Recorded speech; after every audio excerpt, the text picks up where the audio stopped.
I'm Xanthe Huynh, and I'm the voice of Sakano Ryuzaki. And I'm Tiana Camacho, and I'm the voice of Emerald. Hi, my name is Jonah Scott, voice of Kunimitsu Tezuka. And we're here to talk about Ryoma, the Prince of Tennis Decide. Let's get to it, baby.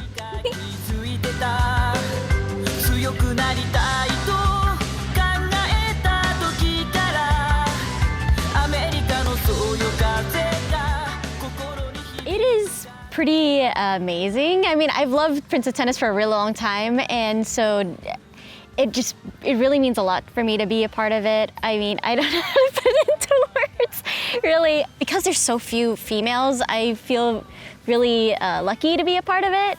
I don't know, I just want more people to fall in love with it too. There's so many characters. I feel like there's a character for everybody. I'm honestly shocked to be a part of it. I wasn't expecting any of that to happen. I love Emerald as a character. I love being able to play such a very strong Black female character who's in charge, who gets things done. And to play a character like her in a franchise this big and in a sports anime that's this iconic has been such an honor and a privilege. It was crazy because Howard was the cast me, he's the director. I knew what Prince of Tennis was, but there were several, I think there's several tennis anime, and I was like, what importance does this character have? And after doing a bit of research, I realized that they were the captain, and that was a lot of like responsibility, not just in character, but like he is a pillar of Seigaku, so he has to make sure that everybody is on the same page, doing the same thing. Being a part of that as not just a team, but as like a team of actors was really, really cool. I really enjoyed that, and I cannot wait to keep going because there's just so much of it, you know? There's just so much content there.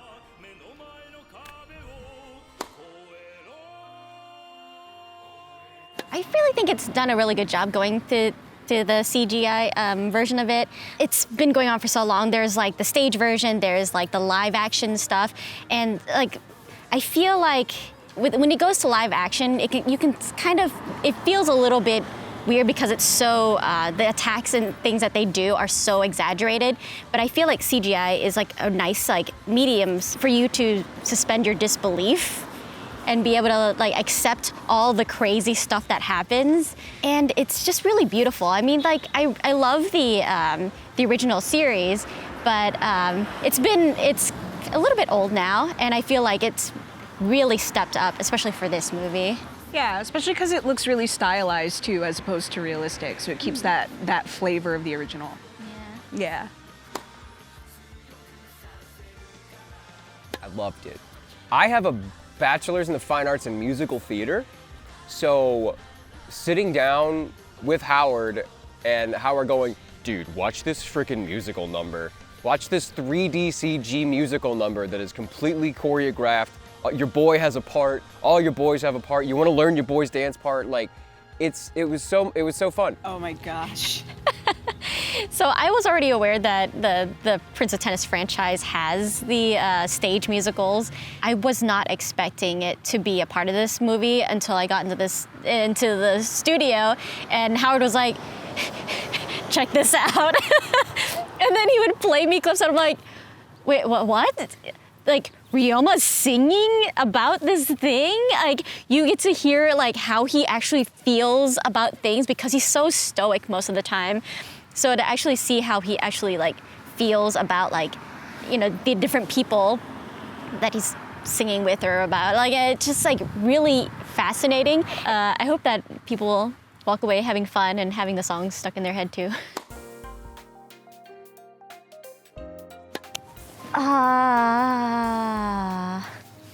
There's so many. Okay, of all of the Prince of Tennis characters, I think it would be fascinating to see Tezuka because he has the Tezuka zone thing. It would be really cool just to kind of see a match happen and then just see like, all of a sudden the ball just keeps coming back to him without him having to move at all. I think it would be really cool to see Kaido play as a real person just because he does like the snake shot around the court. I think that would be really cool, but I'll just stop there.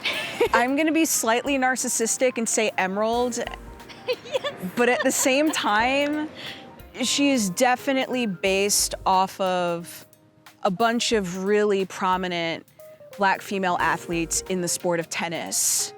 Especially, I get very big Naomi Osaka vibes from her, definitely. I feel like her play style is so unusual, and it was not what I was expecting when I was like, what? Visually, it would just look really cool. I'm gonna say her just for the aspect, because I have no clue how that would work in real life. I know this sounds a bit selfish, but probably Tezuka, because he's so freaking overpowered.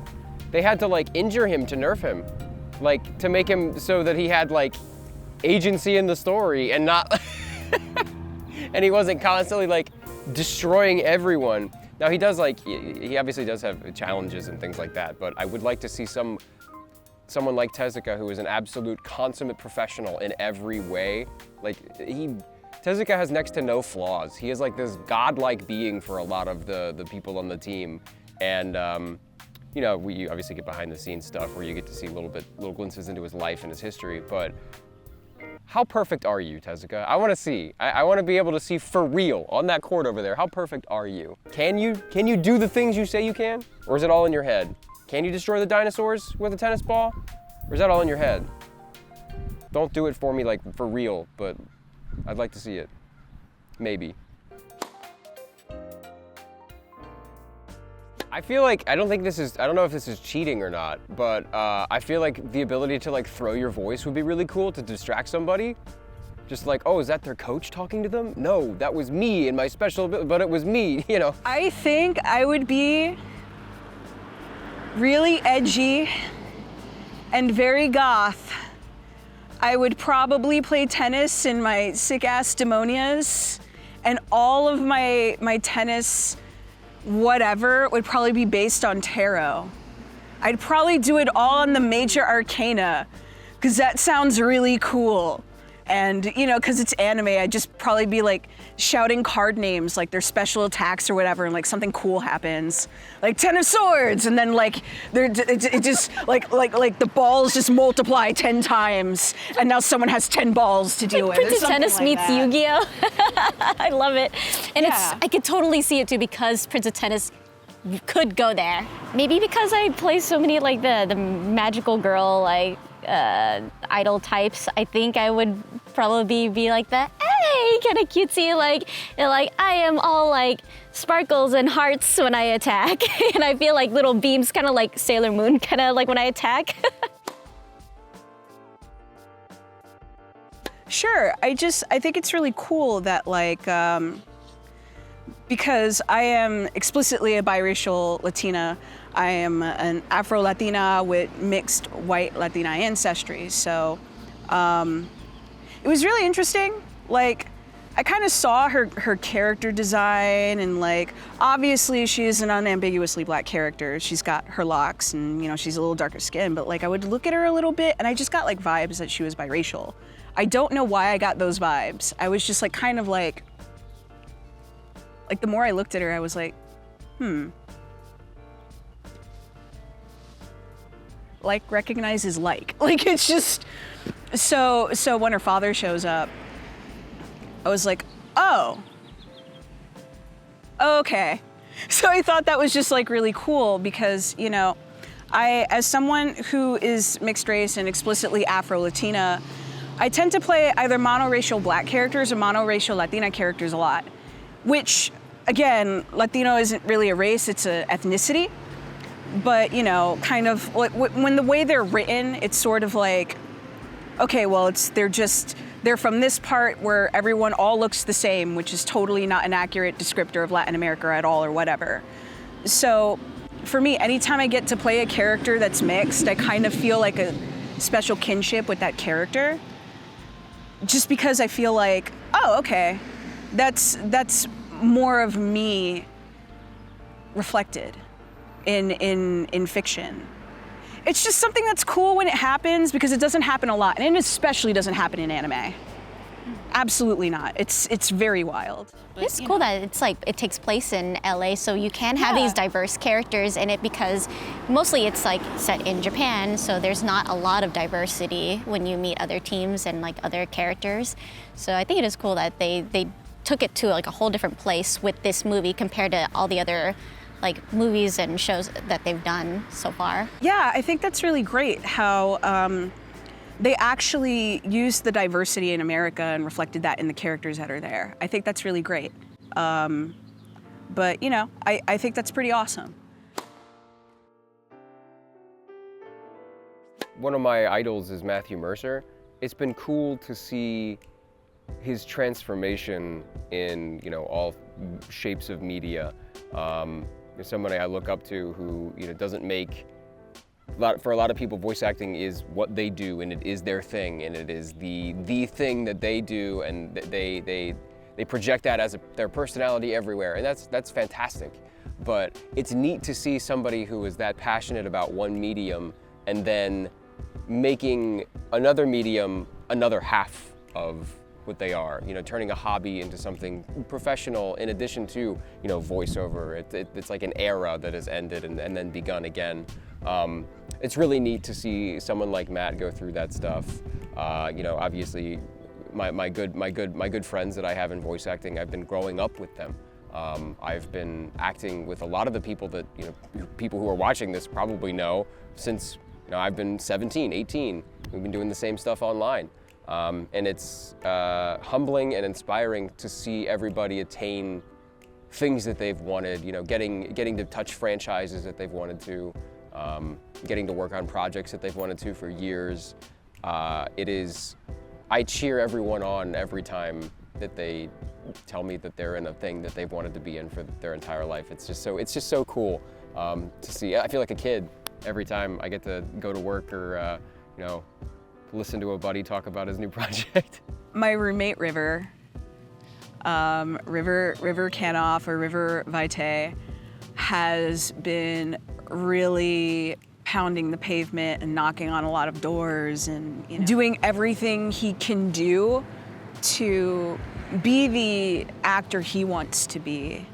And it's starting to like finally take off for him. I also really love Kira Buckland's journey as an actor. I looked up to her for a long time, and I didn't expect to be friends with her in the way that I did. And I feel like part of my dream is to be in roles opposite the people I care about a lot. And she's definitely one of those people. She was absolutely wonderful to me when I moved here. So Kira is absolutely just a wonderful person. She's done nothing but help new people. I was definitely one of those people that she helped, and she had no reason to do it. And now she's Jolene. And that makes me extraordinarily happy, and I'll never forget this. She was dropping me off at the house I used to live at. And she's in her little car, and we're driving. She's like, "I think you would make a really good Hermes." And I was just like, "Kira, sweetie, I don't read JoJo. I don't know what that is." So she's like, "No, I just think, you know, I see the character and she kind of looks like you as well. Like, she's definitely coded Afro-Latina and you're Afro-Latina. We really want you to, like, I think you would just be a good fit, like, vocally for her. Your voice print would really work. And if I'm Jolene, our voice prints opposite each other would work." And she just went on and on and on. And the minute she said that, I said, when sides for Stone Ocean come out, or when I find out Stone Ocean is announced, I'm knocking on those doors. Because at that point I realized, oh wow, she really wants me to be in this role. So she's an endless inspiration to me, and I'm very privileged that she's one of my best friends. I mean, the person that I was going to mention is Kira as well, actually, because I feel like we started kind of similarly at the same time. Well, she had already been doing a ton of voiceover for a lot of internet projects and things like that when she was up in Alaska before she like moved to California. Like, we met at Anime Expo and competed against each other. But when we were during our downtime waiting to I get on stage, she was super nice, and like even afterwards, she was like, "Hey, I think your voice is great. I'd love to like recommend you for stuff." And I didn't know anything about voiceover at the time. It was completely new to me, and she is just amazing at like being like, "Hey, like let me take you under my wing. Let me show you the ropes. Let me recommend you to these people. Like get you started." And like she's created like lots of resources for people. She's always open to answering questions. She is amazingly talented, a huge range. I've had the honor of like directing her on a game myself, and she like takes directions so quickly, and she's a lovely person. She's really sweet, amazing cosplayer. I absolutely adore her, and I'm so happy that she's had like great success, especially when she announced that she was gonna be in JoJo. Like everybody on the internet just kind of like went and was just like, yes, in unison. I feel like so. Absolutely, and she asks for nothing in return. She just wants to help people. And it's so nice to see someone get something that you just know is pure karma because of everything they do for other people. So we love Kira to death. Yeah. Thank you so much for joining us for this interview. If you'd like to know more about either of us, you can find me at Xanthe on Instagram and Twitter. You can find me on Twitter at Tiana Camacho VO. Thanks for watching this interview. I've been Jonah Scott. Be sure to catch Ryoma Prince of Tennis in theaters May 12th. You can find me on Twitch. I stream on Twitch almost daily, twitch.tv/JonahScoot. And you can find me on Twitter at I'm Mr. Transistor. Hope you folks all check out Ryoma the Prince of Tennis Decide, coming out May 12th, because it's bound to be an exhilarating time. Check it out, guys. Have a great day. See you there.